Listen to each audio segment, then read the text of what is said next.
Ratio इस्तेमाल नहीं कर रहा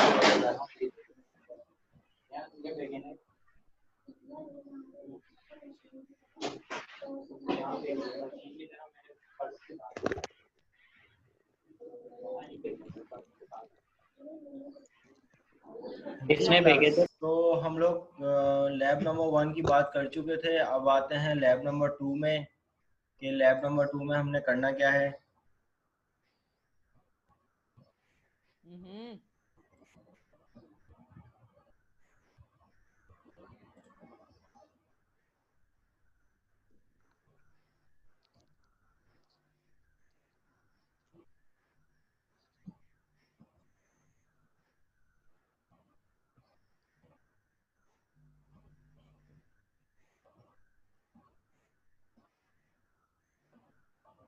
अच्छा, लैब नंबर 2 के लिए जो है ना, अभी इसकी exercise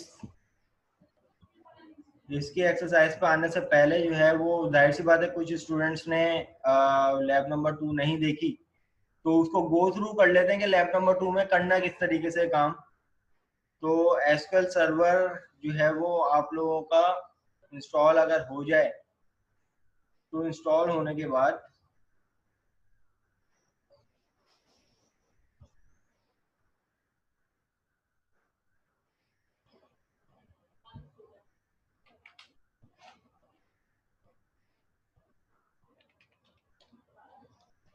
SQL server management studio ये आप लोगों के पास आ जाएगा।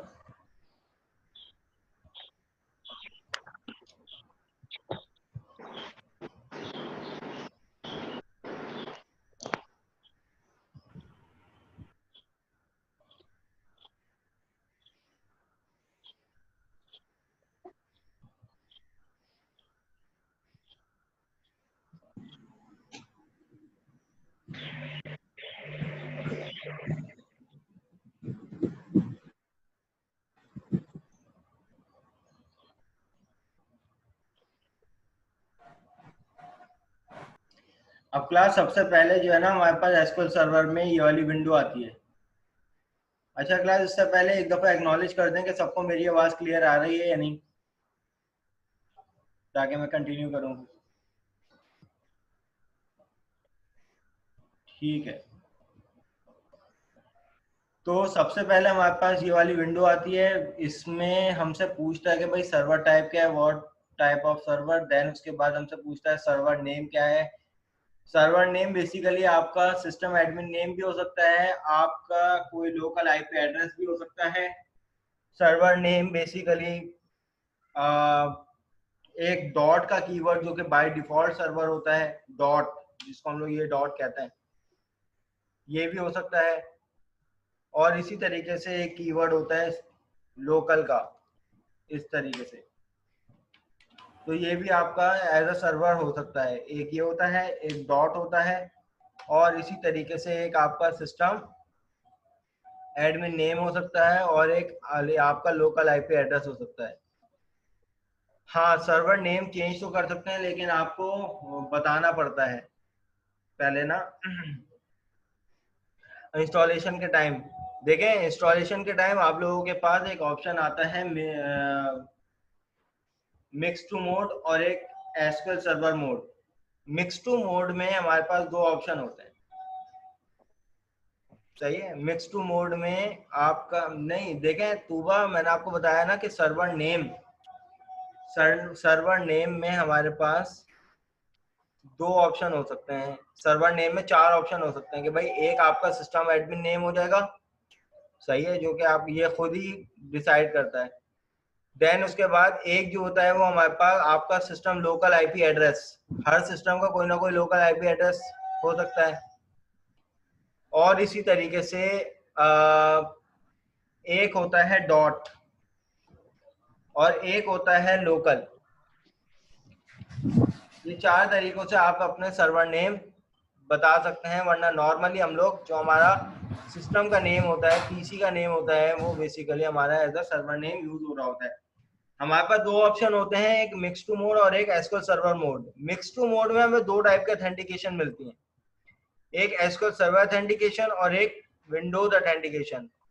इंस्टॉलेशन के अगर हम लोग एसक्यूएल सर्वर ऑथेंटिकेशन पे जाते हैं तो हमसे लॉगिन और पासवर्ड मांगता है। ये लॉगिन और पासवर्ड भी इंस्टॉलेशन के टाइम आप लोगों ने देना पड़ता है। क्या लॉगिन आपका यूजर नेम होगा और क्या पासवर्ड हो सकता है। तो बाय डिफॉल्ट जो हमारे पास यूजर नेम होता है वो SA होता है, सही है, या आप कोई भी दे सकते हो, इट्स अप टू यू, ठीक है। तो और एक ऑथेंटिकेशन होती है विंडोज ऑथेंटिकेशन, जो विंडो इसमें लॉगिन और पासवर्ड देने की हमें जरूरत नहीं होती, सही है। तो जब हम लोग कनेक्ट कर लेंगे तो ये हमारे पास सर्वर कनेक्ट हो जाएगा, और जैसे ही कनेक्ट होगा तो यहाँ पर हमारे पास ये देखें, ये हमारे पास desktop/qv5 pcdo, ये मेरे पास क्या था, ये मेरा पीसी नेम था जो एज अ सर्वर यूज हो रहा है। यहाँ पे देखें, ये मेरा सर्वर यूज हो रहा है एज अ, और ये मेरा आ गया system name, admin name Syed Affan है। तो ये आपका एक सर्वर है क्लास, जरूरी नहीं है कि एक ही सर्वर हो, हम दूसरे सर्वर पे भी कनेक्ट कर सकते हैं। फॉर एग्जाम्पल एक सर्वर ये था, एक सर्वर आप यहाँ पे किसी भी तरीके से कनेक्ट कर सकते हो। एक ये मेरे पास था,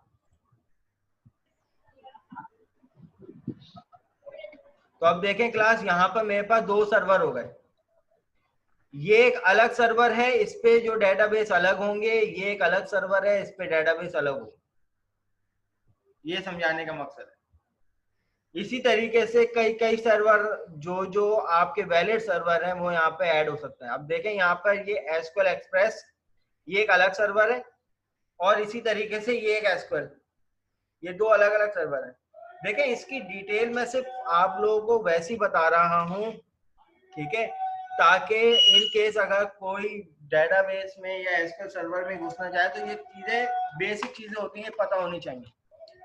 जरूरी नहीं है कि हर कोई इस चीज से इन्वॉल्व हो।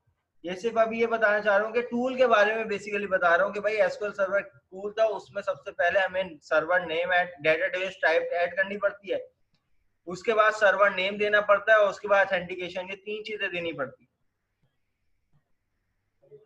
सही।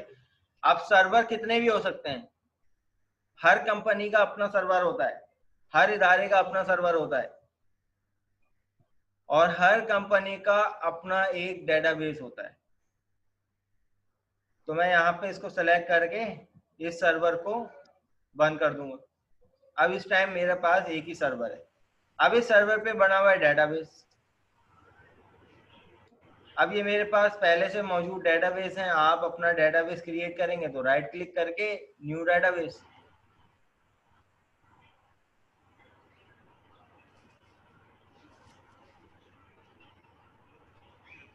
और अब हमसे यहाँ पे मांग रहा है डेटाबेस नेम।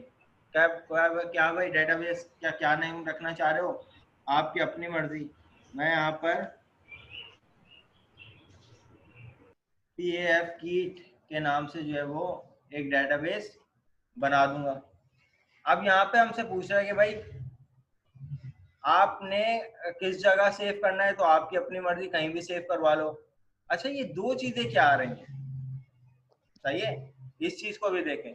मैं आप लोगों से बार बार मैं पूछ सकता हूं कि भाई जब भी डेटाबेस क्रिएट होता है तो मेमोरी में कितनी टाइप, कौन कौन सी फाइल क्रिएट होती है। तो भाई इसका जवाब ये है कि भाई जब भी हम डेटाबेस क्रिएट करते हैं तो मेमोरी में 2 फाइल क्रिएट होती हैं उसी डेटाबेस की नेम की। एक कहलाती है मास्टर डेटाबेस फाइल और एक होती है लॉग फाइल, सही है। अब दोनों में फर्क क्या होता है इसको भी देखते हैं। तो यहाँ पर ये देखें, एक है लॉग फाइल और एक होती है मास्टर डेटाबेस फाइल। डिफरेंस क्या है इस पे आते हैं, मैं बताता हूँ डिफरेंस क्या है।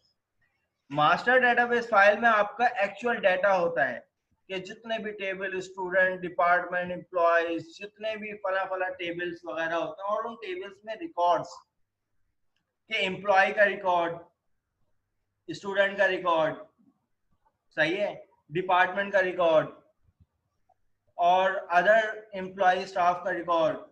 तो जितना भी एक्चुअल डाटा होता है वो आपके मास्टर डेटाबेस फाइल में सेव होता है, और ये लिखा हुआ है ना सेम डेटाबेस के नाम से एक लॉग फाइल जनरेट होती है।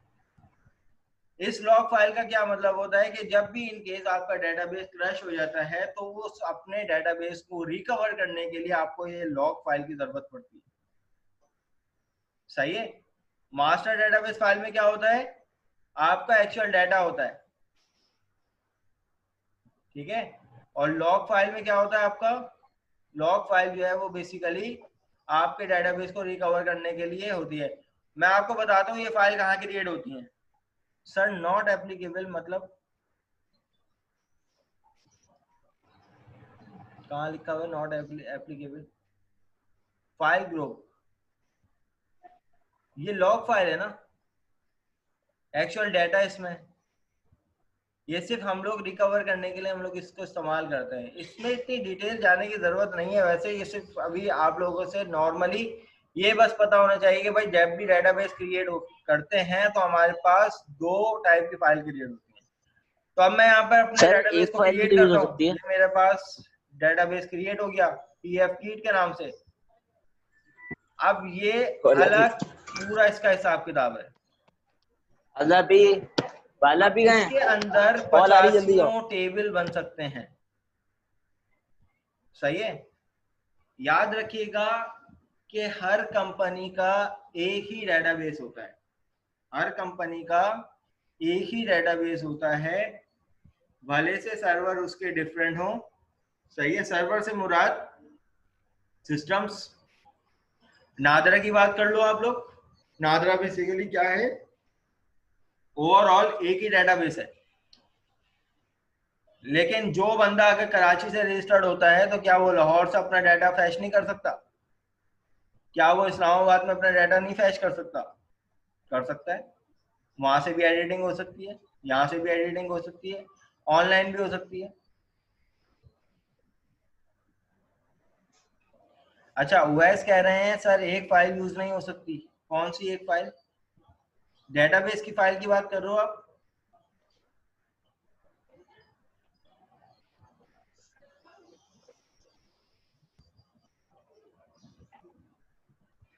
अगर आप डेटाबेस की फाइल की बात कर रहे हो तो डेटाबेस की फाइल तो एक ही होती है जिसमें डेटाबेस होता है, लेकिन एक फाइल एडिशनल इसकी होती है कि जो डेटाबेस को रिकवर करने के लिए इस्तेमाल होती है। लॉग फाइल का सिर्फ वही काम है, लेकिन एक्चुअल एक ही फाइल होती है, मास्टर फाइल। अब अगर मैं यहाँ पर इसकी प्रॉपर्टीज में जाता हूँ और प्रॉपर्टीज में जाकर यहाँ पर फाइल्स में जाता हूँ और फाइल्स में जाकर इस एड्रेस को, ये पूरा पाथ है, इसको कॉपी कर लेता हूं और रन में जाकर इस पूरे पाथ को पेस्ट करके, तो यहां पर मुझे दिखा देगा कि भाई कहीं पीएफ कीट नजर आ रहा है, ये आ रहा, ये क्या है मास्टर फाइल, ये फाइल है लॉग फाइल। अब मैं अगर यहाँ पे इसकी प्रॉपर्टी में जाता हूं तो ये मेरे पास कौन सी फाइल कहलाती है, डॉट एमडीएफ फाइल, एमडीएफ का मतलब मास्टर डेटाबेस फाइल। और अगर मैं यहाँ पर इसकी प्रॉपर्टी में जाता हूं तो ये मेरे पास क्या है, LDF file, log database file, सही है। तो ये वाइवा में सवाल हो सकता है आप लोगों से, भाई ये दो फाइल क्रिएट होती है मेमोरी में जाकर, कौन कौन सी होती हैं, उन दोनों में फर्क क्या होता है, तो भाई ये फर्क होता है। तो यहाँ पे ये बात आ गई हमारे पास, ये डेटाबेस आ गया था। अब इस डेटाबेस में बनने वाले टेबल्स होते हैं। अब अगर मैं पीएफ कीट की बात करूं तो पीएफ कीट में सिर्फ आप लोगों का रिकॉर्ड नहीं होगा, आप लोगों के साथ साथ कई कैटेगरीज के लोग हैं। सर लॉग फाइल का बताइएगा फिर। लॉग फाइल सिर्फ हम लोग इसलिए इस्तेमाल करते हैं कि अपने डेटाबेस को रिकवर करने के लिए, इन केस अगर सिस्टम बस्ट हो जाता है या कोई भी ऐसी वजह हो जाती है जिसकी वजह से आपका डेटाबेस क्रश हो सकता है, तो उस डेटाबेस को रिकवर करने के लिए हमें लॉग फाइल की जरूरत होती है।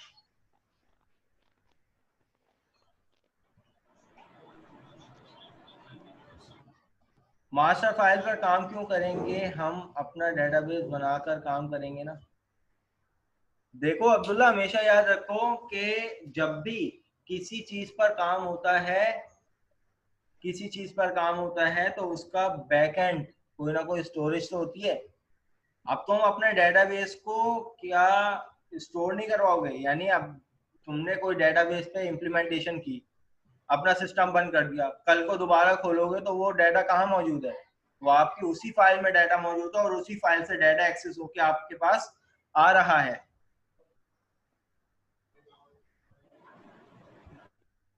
मास्टर फाइल तो काम ही डाटा के लिए होती है। अच्छा जी, अब इसमें टेबल, अब अगर हम लोग अपने टास्क की बात करें तो टास्क में क्या कह रहे हैं, I am very hopeful that you have learn the basic SQL server.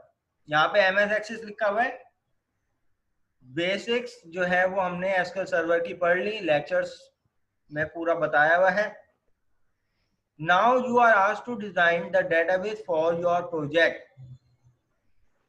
अब आप लोगों ने डेटाबेस डिजाइन करना है। डेटाबेस डिजाइन करने का क्या मतलब, अच्छा मोहम्मद हमजा क्या कह रहे हैं, जैसा कोई इंपॉर्टेंट डाटा हो और वो डिलीट हो जाए, उसको रिकवर करने के लिए लॉग फाइल यूज होगी। नहीं नहीं नहीं नहीं, ऐसा थोड़ी है।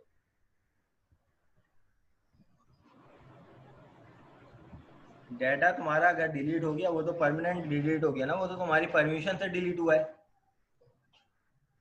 वो कैसे रिकवर होगा, वो तो डेटाबेस से वो हो गया।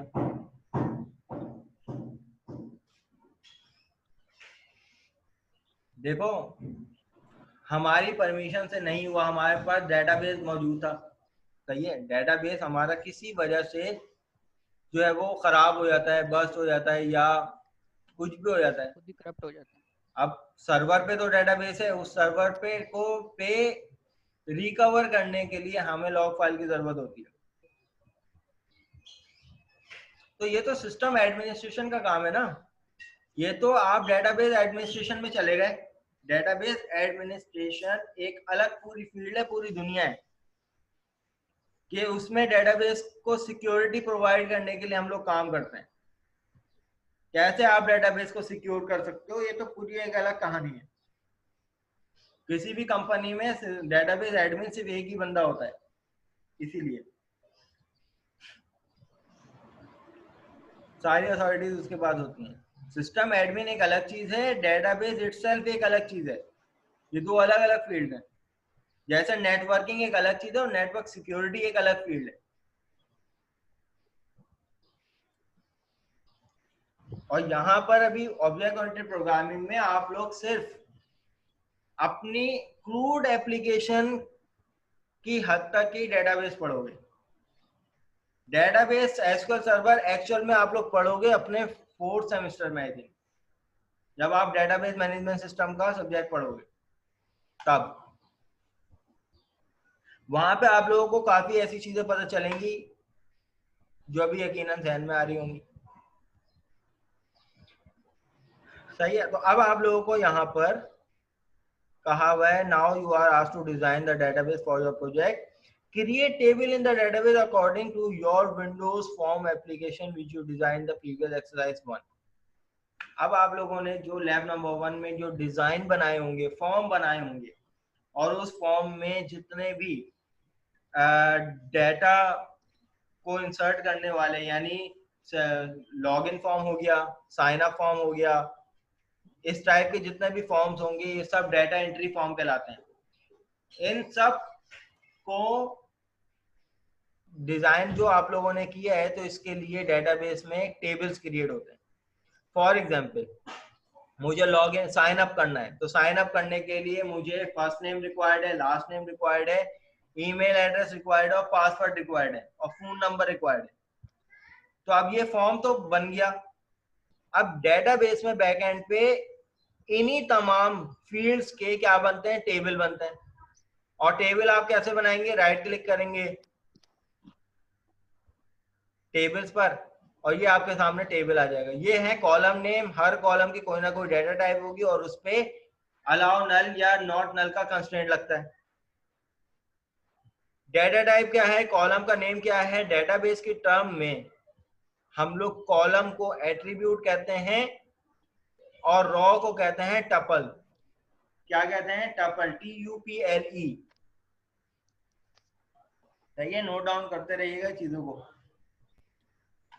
कॉलम का नाम, कॉलम क्या हो सकते हैं भाई, टेबल क्या हो सकते हैं कि भाई टेबल जो है फॉर एग्जांपल मुझे अगर एक साइन अप टेबल बनाना है तो साइन अप के लिए मुझे रिक्वायर्ड है आईडी, सही है। आईडी की टाइप है इंटीजर। अब कॉलम, किसी भी कॉलम में उसी टाइप की ही वैल्यू आ सकती हैं। पीएफ में एरे पढ़ के आए आप लोग। एरे क्या होता है? The collection of data with same data type. तो कॉलम इज लाइक एरे, कि कॉलम आप जिस टाइप का बनाओगे तो उसी कॉलम में उसी टाइप की वैल्यू ही आएंगी। अभी आ गया फर्स्ट नेम, तो मैंने यहाँ पे एफ नेम के नाम से बना दिया। इसकी टाइप हो गई वेरिएबल कैरेक्टर 50 कैरेक्टर। ये 50 का मतलब ये है कि आप फर्स्ट नेम में इतने कैरेक्टर, इतने नंबर ऑफ कैरेक्टर डाल सकते हो, इससे ना तो ज्यादा डाल सकते हो, सही है, इससे ज्यादा नहीं डाल सकते, इससे with in the range of it आप डाल सकते हो। इसी तरीके से लास्ट नेम तो यहाँ पे एल नेम कर दिया, इसकी भी टाइप कर दी वेरिएबल कैरेक्टर 50।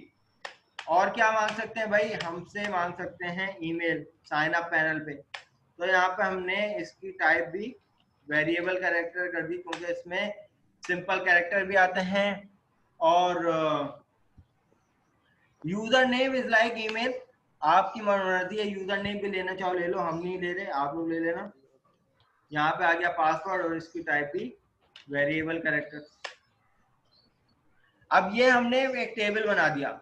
तो आपने भी लैब नंबर 2 में जितना भी काम होगा वो एसक्यूएल सर्वर का ही होगा, उसमें विंडोज फॉर्म का एक भी स्क्रीनशॉट नहीं आएगा। लैब नंबर 2 का टास्क जो भी होगा उसमें आप लोगों ने, आप डिजाइन के, अगर आप डिजाइन के पैटर्न से टेबल बना रहे हो तो आपने इसका स्क्रीनशॉट लेना पड़ेगा। आप इसको सेव करवाओगे राइट क्लिक करके, और आप यहाँ पर इसका नाम दे दोगे साइन अप। अब ये पहला टेबल आ गया, साइन अप का फॉर्म बनाया था, जो जो फॉर्म बनेंगे बैक एंड पे उसके एसक्यूएल सर्वर पे टेबल बनेंगे इस तरीके से। तो ये मेरे पास पहला टेबल हो गया। अब मुझे दूसरा टेबल क्रिएट करना है, राइट क्लिक करना है, न्यू टेबल, तो ये मेरे पास दूसरा टेबल लॉगिन। अब लॉगिन का हमेशा याद रखिएगा, जो टेबल बनेगा वो इन्हीं में से ही कुछ एक दो वैल्यू को उठाकर लॉगिन, क्योंकि देखें साइन अप का क्या मतलब होता है, आपने एक अननोन डाटा रजिस्टर्ड करवा दिया। अब जो रजिस्टर्ड करवाया है उसी रजिस्टर्ड रिकॉर्ड से ही आप लोग लॉगिन करते हो ना। फेसबुक पे आप लोग जब लॉगिन करते हो तो उसके पहले आप लोगों ने जब फेसबुक पे आईडी बनाई होगी तो पहले साइन अप किया होगा। साइन अप का मतलब ये होता है आप रजिस्टर्ड हो गए हो, अपने डेटाबेस में रजिस्टर्ड करवा दिया। और लॉगिन हमेशा याद रखिएगा इस साइन अप टेबल का ही ड्राइव टेबल होता है। लॉगिन टेबल में हमेशा साइन अप के ही कॉलम आ रहे होते हैं। अब फॉर एग्जांपल लॉगिन के लिए मैंने ले लिया भाई, लॉगिन के लिए मैंने ईमेल ले लिया, ईमेल की टाइप भी वेरिएबल कैरेक्टर। अच्छा क्लास, इस नॉट नल का क्या मतलब, अलाउ नल का क्या मतलब होता है? अगर मैं इस पे चेक हटा दूं तो अब इसका मतलब कि इस कॉलम में मुझे हर कोई ना कोई वैल्यू देनी ही लाजमी है। अच्छा अब्दुल्ला, आपको मुझे उम्मीद है पता होगा प्राइमरी का। अभी हो सकता है बहुत सारे स्टूडेंट को प्राइमरी की का नहीं पता हो, तो इसलिए मैंने कसदन नाम नहीं लिया, सही है। अभी पहले टेबल बनाना है, स्टेप बाय स्टेप करेंगे।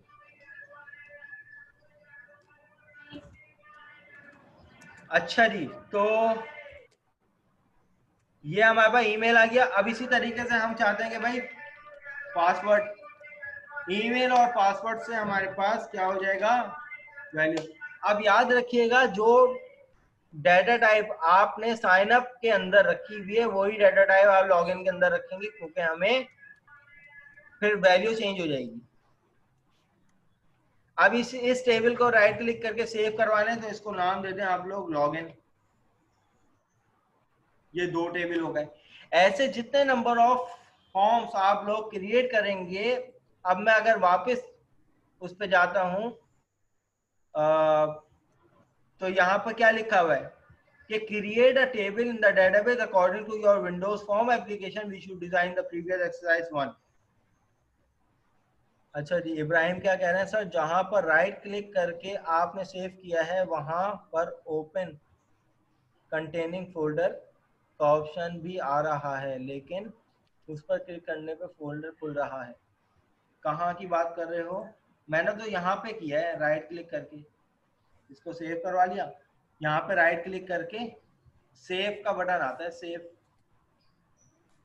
ओपन कंटेनिंग फोल्डर का मतलब ये हो जाएगा कि आपका ये वाला जो टेबल है ये पीछे मेमोरी में कहाँ सेव हुआ हुआ है।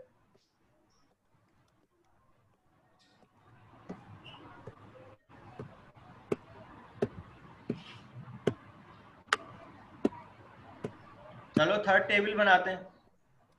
सर इन टेबल्स को अब फिर मुझे विंडो फॉर्म से कनेक्ट करना है। चाहिए कि भाई स्टूडेंट का टेबल, स्टूडेंट का रिकॉर्ड, अगर मैं स्कूल मैनेजमेंट सिस्टम की बात करता हूँ या किसी भी एजुकेशनल सेक्टर की बात करता हूँ, तो वहां पे स्टूडेंट को रजिस्टर्ड करने के लिए कुछ स्टूडेंट का रिकॉर्ड चाहिए होता है। तो भाई स्टूडेंट का रिकॉर्ड क्या होता है कि भाई फॉर एग्जांपल आईडी, स्टूडेंट को कोई ना कोई आईडी मिलेगी, उसकी टाइप इंटीजर कर दी। अच्छा भाई याद रखिएगा ये डाटा टाइप में भी काफी चेंजेस हैं। इंटीजर का साइज होता है हमारे पास 32 बिट, सही है। और हम लोग फोन नंबर में इंटीजर टाइप नहीं दे सकते क्योंकि फोन नंबर हमारे पास 11 डिजिट का होता है उसकी कैपेसिटी, और इंटीजर में 9 या 10 से ज्यादा डिजिट नहीं आते। तो उसके लिए हम लोग बिग इंटीजर यूज करते हैं फोन नंबर के लिए। यहाँ पे हमारे पास एक और टाइप होती है बिग इंटीजर। नहीं, बिल्कुल नहीं करना, कोई कनेक्टिविटी नहीं है अभी। सिर्फ देखें, मेरी बात सुने, आप लोगों ने लैब नंबर 1 में क्या किया था? विंडोज फॉर्म डिजाइन कर लिए, ये सेपरेट हो गया। लैब नंबर 2 में सिर्फ क्या करना है आप लोगों ने? सिर्फ इसके टेबल जनरेट करने, टेबल क्रिएट करने। एक स्क्रीनशॉट इसका आ जाएगा, एक इसका आ जाएगा, और एक इसका आ जाएगा। ये मैं आप लोगों को समझ ले टास्क ही करके दिखा रहा हूँ, सही है। टास्क करके दिखा रहा हूँ, आप लोगों ने करना है इसी पैटर्न पे ही। तो इस चीज को एक दफा गौर से देख लें। सर तो हमने आईडी हो गई, मैंने यहाँ पे इंटीजर ले ली। मैं चाहता हूँ हर स्टूडेंट को कोई ना कोई आईडी अलाउड होनी चाहिए, तो मैं इस पे से चेक हटा दूंगा। अब इसका मतलब ये है कि हर स्टूडेंट को कोई ना कोई आईडी मिलेगी ही जरूर। यहाँ पे डबल की कोई डाटा टाइप हो नहीं सकती मदर के साथ, महद। ये सब जो है वो हमारे पास उसमें आती हैं विंडोज फॉर्म पे।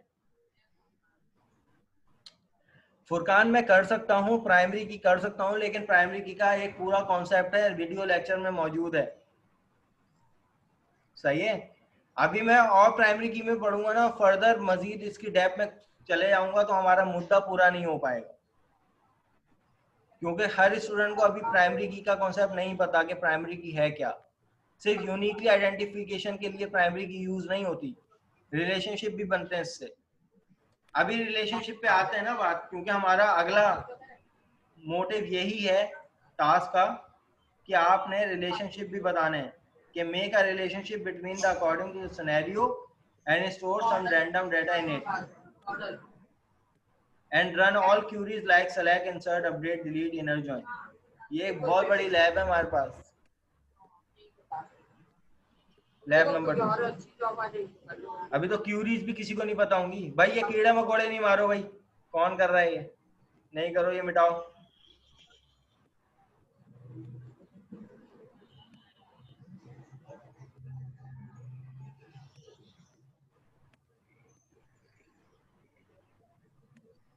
भाई ये लकीर जिसने मारी है मिटाओ भाई।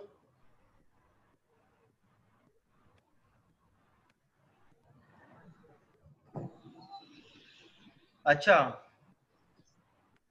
तो अभी इसमें क्यूरीज वगैरह भी आ जाएंगे, ये सब टास्क का हिस्सा है। तो अभी स्टेप बाय स्टेप मुझे चलने दो। ये मैं आप लोगों से ये पैराग्राफ ही सॉल्व करवा रहा हूँ, क्या आप लोगों ने करना है, क्यों? वरना आपकी डिडक्शन हो जाएगी फजूल में, अगर टास्क में कोई भी कमी बेशी रह जाएगी। तो ये स्टेप बाय स्टेप देख लो। टास्क में मैंने कहीं प्राइमरी की नहीं मांगा, सही है। अभी जब प्राइमरी की का नाम लूंगा तो उसको देख लेना। अभी स्टेप बाय स्टेप आ रहे हैं। तो अब यहाँ पर स्टूडेंट का टेबल बना रहे हैं। स्टूडेंट की टाइप हो जाएगी आईडी की टाइप इंटीजर, और इसी तरीके से स्टूडेंट का कोई ना कोई नेम होगा, ये आ गया नेम, इसकी टाइप वेरिएबल कैरेक्टर। इसी तरीके से और क्या हो सकता है भाई, ईमेल हो गई स्टूडेंट की, इसकी टाइप भी वेरिएबल कैरेक्टर। तो भाई एक छोटा सा टेबल डिमॉन्स्ट्रेशन के लिए, तो ये हमारे पास ये टेबल। अब राइट क्लिक करेंगे तो ये ओपन करने नहीं, फोल्डर में मत जाने की जरूरत नहीं है। आप यहाँ पर लिखो सेव, सेव पे क्लिक करवाओ और इसको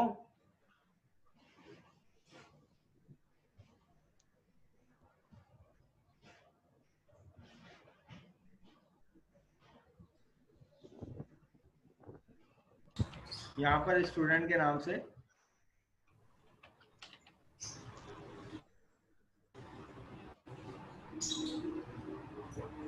सेव करवा दो, ये टेबल सेव है। अब क्लास एक चीज देखिएगा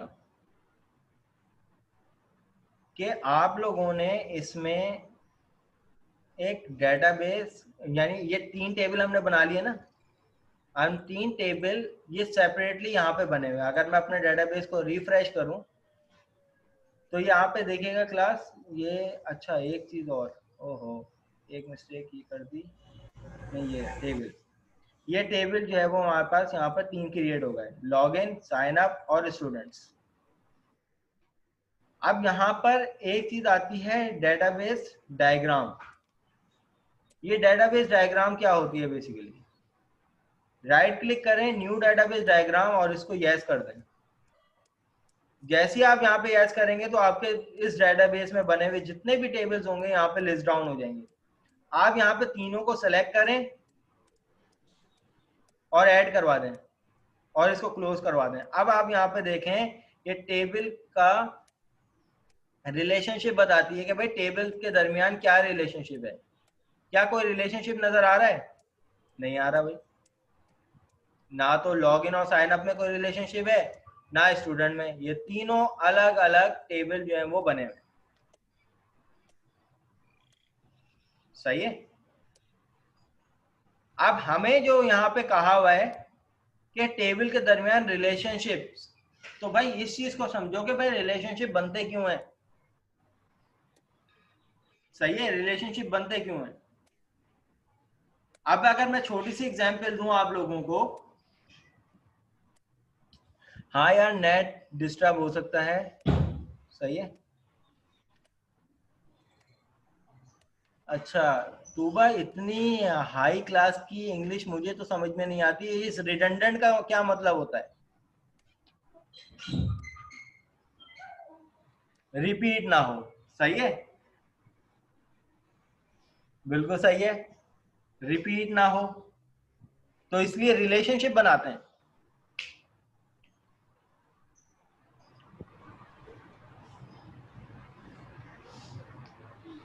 इसलिए हमारे पास डाटा रिडंडेंट ना हो, इसलिए हम लोग अपने डाटा को यूनिकली आइडेंटिफाई करते हैं, कंस्ट्रेंट लगाते हैं। रिलेशनशिप तो एक अलग चीज है, हम लोग कंस्ट्रेंट लगाते हैं। कंस्ट्रेंट क्या होता है? अब जैसे आपने रिडंडेंट बोला वैसे मैंने कंस्ट्रेंट बोल दिया। कंस्ट्रेंट कहते हैं रिस्ट्रिक्शन, लिमिटेशन। जैसे एक छोटी सी एग्जांपल ये थी, ये छोटा सा चेक बटन, अलाउ का अलाउ होगा या नहीं होगा, नल अलाउ कर सकते हैं या नहीं कर सकते, ये कंस्ट्रेंट है, ये रिस्ट्रिक्शन है।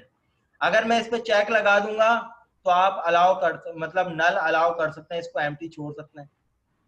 अगर अलाउ नहीं करूंगा तो आप नहीं छोड़ सकते। तो ये तो टेबल, इसका आप लोगों ने ऐसी स्क्रीनशॉट लेना है जब आप, अगर आप लोग टेबल को डिजाइन व्यू से अगर बनाएंगे तो आप लोगों ने इसका स्क्रीनशॉट लेकर इंडिविजुअल पेस्ट करना है। अब ये डेटाबेस डायग्राम आप की रिक्वायर्ड है लैब नंबर 2 के टास्क में, जिससे मैं ये आइडेंटिफाई करूंगा कि आप लोगों ने डेटाबेस में जो टेबल बने हुए हैं उनके दरमियान रिलेशनशिप बनाए हैं या नहीं। अब रिलेशनशिप कैसे बनते हैं और रिलेशनशिप बनाए क्यों जाते हैं, छोटा सा सिनेरियो समझना। छोटा सा सिनेरियो है, आप लोग अगर अपनी बात करो, सही है, जैसे कि मैं भी पीएफ कीट में एक एमएस का स्टूडेंट हूँ, सही है, तो मेरा डिपार्टमेंट नेम क्या है? MS सॉफ्टवेयर इंजीनियरिंग, सही है। मेरा डिपार्टमेंट क्या है? Software engineering. और मैं इटसेल्फ क्या हूँ? स्टूडेंट। मैं एक स्टूडेंट हूँ, जो जाहिर सी बात है मेरे 10वीं क्लासमेट हैं, मेरे फ्रेंड्स हैं, वो भी तो स्टूडेंट हैं, वो भी किसका पार्ट है? डिपार्टमेंट का पार्ट है, सही है, डिपार्टमेंट का पार्ट है। तो 10वीं स्टूडेंट, यार मैं बहुत तेज ही बोल रहा हूँ, तुम लोग एक काम करो, हैंड फ्री या फिर थोड़ा सा अपना माइक जो है ना दूर कर लो, क्योंकि मेरी क्लास में भी यही आदत है भाई, मैं बहुत तेज बोलता हूँ। अगर आप लोग इस टाइम अगर लैब में बैठे हुए थे PF किट में, तो बहुत तेज आवाज लग रही होगी।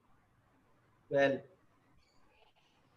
तो मैं यहाँ पे बात कर रहा था कि 10 स्टूडेंट एक डिपार्टमेंट से बिलोंग करते हैं। डिपार्टमेंट क्या है? एक। कभी ऐसा हो सकता है कि COCIS से भी ऐसा अंदाजा बिलोंग करते हैं और इंजीनियरिंग भी बिलोंग करता है ऐसा अंदाजा से। ये कोई सिनेरियो बना? ये कोई सेंस बना? नहीं बना। हाँ, ये बन सकता है, ऐसा अंदाजा एक स्टूडेंट है जिनका ताल्लुक COCIS से है, और अकरम भी एक स्टूडेंट है जिनका ताल्लुक COCIS से है। तो एक डिपार्टमेंट से 85 student, that is called the one two many relationship. सही है। एक टेबल से बिलोंग मल्टीपल स्टूडेंट कर सकते हैं, तो उन दोनों टेबल के दरमियान वन टू मैनी का रिलेशनशिप बनेगा। वन टू मैनी समझिएगा, स्टूडेंट बहुत सारे, तो मैनी का रिलेशनशिप किस पे आएगा? स्टूडेंट पे। और डिपार्टमेंट एक, तो वन। प्राइमरी की किस पे आएगी? प्राइमरी की डिपार्टमेंट पे आएगी। जो एक एंटिटी होती है, सही है, और जिससे बिलोंग दूसरा टेबल अपनी मल्टीपल वैल्यू से होता है, तो वो सिंगल टेबल प्राइमरी टेबल कहलाता है, और स्टूडेंट का टेबल क्या कहलाएगा? Foreign table. सही है। तो अब ये रिलेशनशिप बनते क्या है? तो भाई ये सिनेरियो समझ में आ गया कि भाई रिलेशनशिप क्यों बनाएंगे हम? जी सर, आगे सर।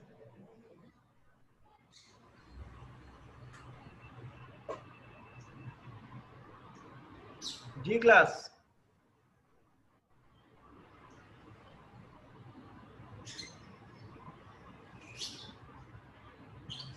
चलो एक एग्जांपल लेते हैं। सर बिल्कुल सिंपल, इसी तरह से डिजाइन करना है।